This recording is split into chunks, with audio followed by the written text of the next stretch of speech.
Welcome to the CM show mister નહીં mister નથી કેવું, welcome to the CM show advocate Mehul Bograji. ધન્યવાદ. કેવા છો? બસ એકદમ ફાઇન. હવે કોની મજા બગાડવાની તમારે? મજા આપણે ક્યારેય કોઈની બગાડતા જ નથી, મજા સેટ કરીએ. ઓકે, તો એ લોકોની મજા બગડી જાય છે એનું કારણ શું હોઈ શકે? કદાચ એમનામાં રહેલી બેઈમાની, એમનામાં રહેલી નિષ્ક્રિયતા, એમનામાં રહેલો ઈગો, આ હોઈ શકે કે એમની મજા બગડે. અને એ તો બગડવી જ જોઈએ. જો તમારે બેઈમાનીને ભ્રષ્ટાચારી કરવી છે તો થોડો ઘણો રોલ કોલ થાય અને થોડા ઘણા લાઇન પર ટ્રેક પર લાવવા પડે.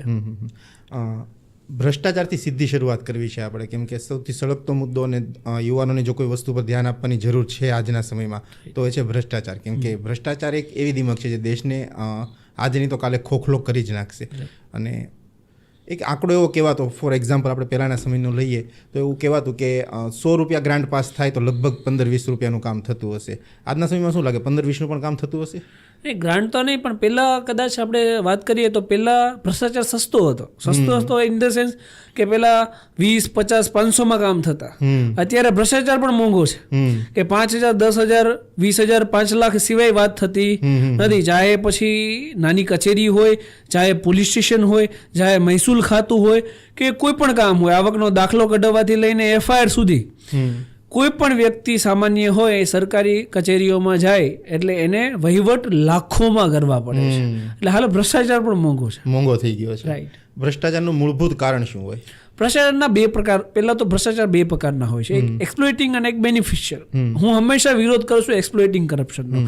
દેટ મીન્સ કે કોઈ એક મજદૂર છે જે લારી લઈને નીકળો છે, જે રિક્ષા લઈને નીકળો છે કે ટેમ્પો લઈને નીકળો છે, હવે એ દિવસના દિહાડી કરીને મજદૂરી કરીને 200, 500, 1000, 5,000 રૂપિયા કમાય છે.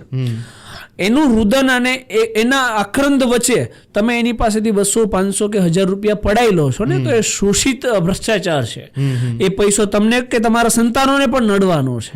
હવે માની લો કે કરોડપતિ છે, એને જમીન કરાવવી છે અને એ માટે કલેક્ટરને કે મહેસૂલ વિભાગમાં 2, 3, 4, 5 લાખ રૂપિયા આપી દેવાનો છે.